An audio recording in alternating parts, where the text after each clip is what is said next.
très chers compatriotes, il vous souviendra qu'en date du 24 mars 2020, j'avais, par l'ordonnance numéro 20/014 du 24 mars 2020, proclamé l'état d'urgence sanitaire sur toute l'étendue du territoire national pour faire face à l'épidémie de Covid-19. Cette grave crise sanitaire qui affecte le monde entier a rendu indispensables les mesures prises au niveau national pour agir au quotidien. Ainsi, après la première vague des mesures décrétées dans l'ordonnance précitée, j'en ai pris d'autres, rendues nécessaires par l'évolution de l'épidémie dans notre pays. De manière générale, toutes ces mesures associées à la bravoure des équipes impliquées dans la riposte multisectorielle ont permis de ralentir la progression de l'épidémie à Kinshasa et de freiner son expansion dans toutes les provinces. Grâce à ces efforts, nous sommes parvenus à réduire la mortalité très élevée au début de l'épidémie de 11% à 2,4% actuellement, avec un nombre de plus en plus croissant de guéris. Davantage, nous notons une tendance à la baisse du nombre de nouveaux cas au cours de ce mois de juillet. Ce bilan nous place sur le plan africain à la 9e place en termes de nombre de cas et à la 12e place en termes de nombre de décès, déjouant ainsi toutes les prévisions catastrophiques qui ont été prédites pour notre pays au début de l'épidémie. Mes très chers compatriotes, cette nouvelle maladie qui a surpris toute l'humanité a causé des conséquences néfastes sur le plan sanitaire, économique et social. Aucun pays n'est épargné, même ceux qui disposent des meilleurs systèmes de santé et de protection sociale. Les mesures prises ont obligé nos enfants, nos parents,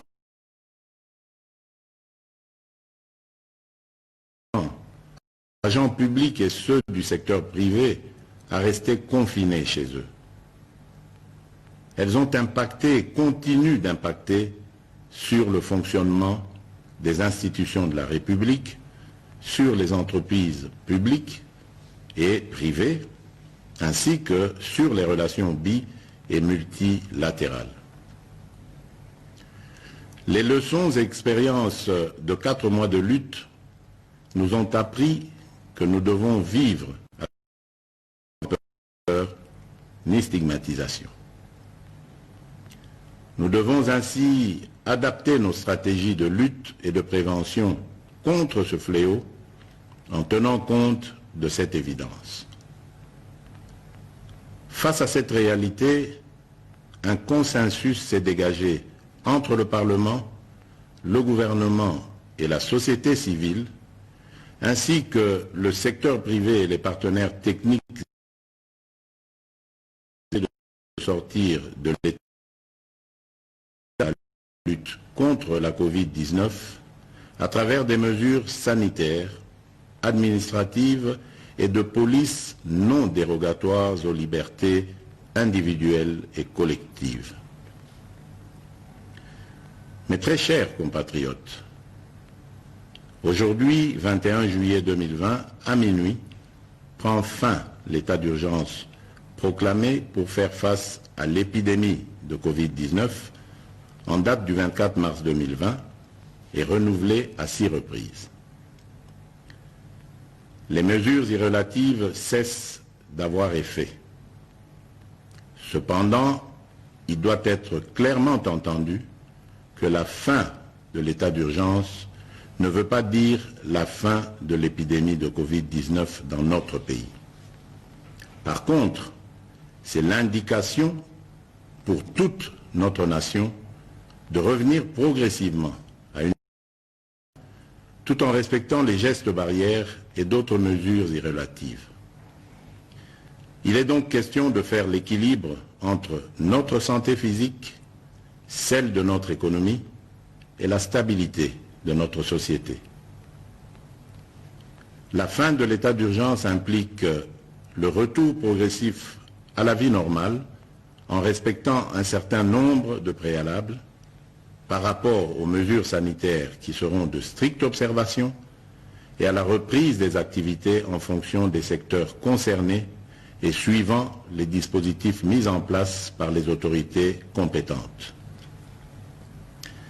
Mes très chers compatriotes, ces préalables comprendront l'engagement des responsables à faire respecter les mesures spécifiques prises par le gouvernement, le renforcement de la sensibilisation et de la communication sur la maladie et sa prévention, ainsi que l'implication des différents acteurs engagés dans la lutte contre la Covid-19 à tous les niveaux.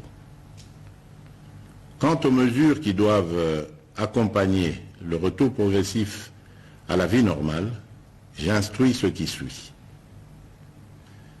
Premièrement, à partir de ce 22 juillet 2020, la reprise des activités commerciales, magasins, banques, restaurants, cafés, bars, entreprises, etc. La reprise des rassemblements, réunions et célébrations. La reprise des transports en commun. Deuxièmement, à partir du 3 août 2020, la reprise des écoles et des universités, en commençant par les classes et promotions terminales.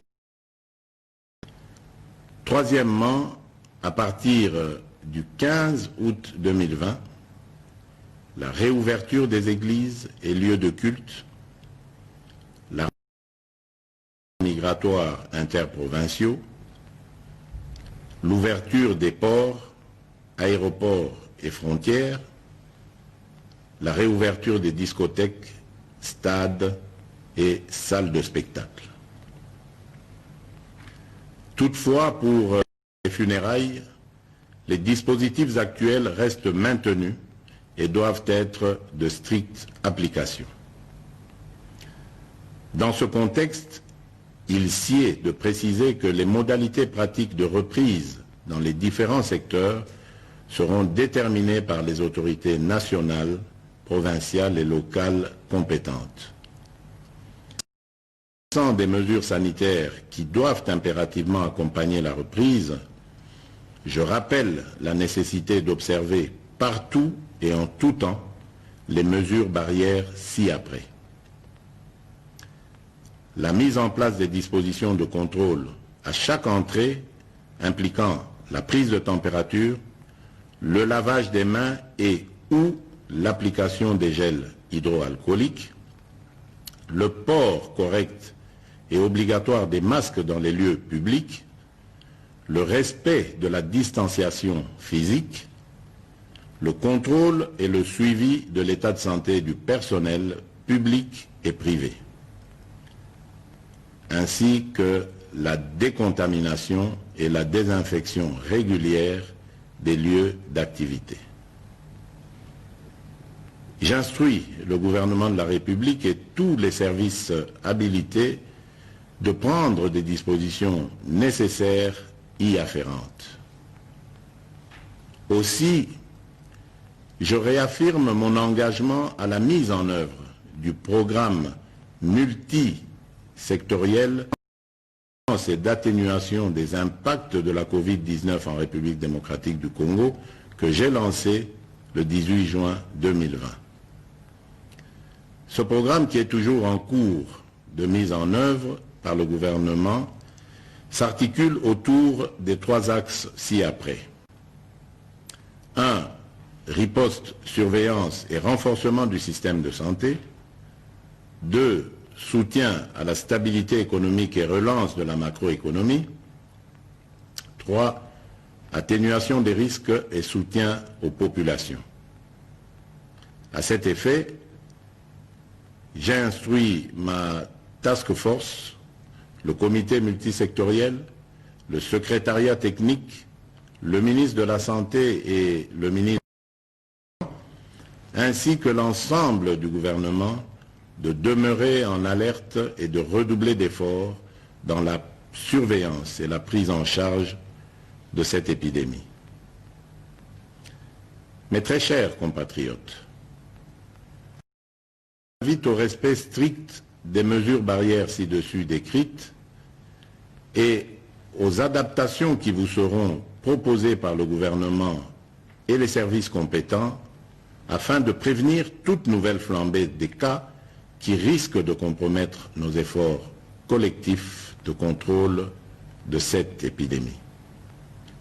J'encourage aussi tous les chercheurs dans les différents domaines à poursuivre leurs efforts dans la recherche des solutions innovantes locales pour contribuer à endiguer cette crise. J'exprime toute ma reconnaissance et tous mes encouragements aux équipes de riposte contre la Covid-19 qui, dans des conditions difficiles, ont fait et continuent de faire preuve de bravoure et de patriotisme. Je remercie aussi tous les partenaires bi- et multilatéraux qui nous assistent dans cette guerre contre la pandémie. Mes très chers compatriotes, au moment où nous amorçons une autre étape dans cette crise, je ne peux pas oublier toutes ces familles qui ont été directement victimes de ce fléau et pour lesquelles j'exprime toute ma compassion et celle de la nation tout entière. Mes pensées vont également et spécialement au personnel soignant qui, du reste, ont payé un lourd tribut dans l'exercice de leurs fonctions. Mes très chers compatriotes, notre devenir et notre avenir dépendront de notre conscience, de notre comportement, de notre discipline, de confiance et notre foi en la grâce divine. Que Dieu bénisse la République démocratique du Congo. Je vous remercie.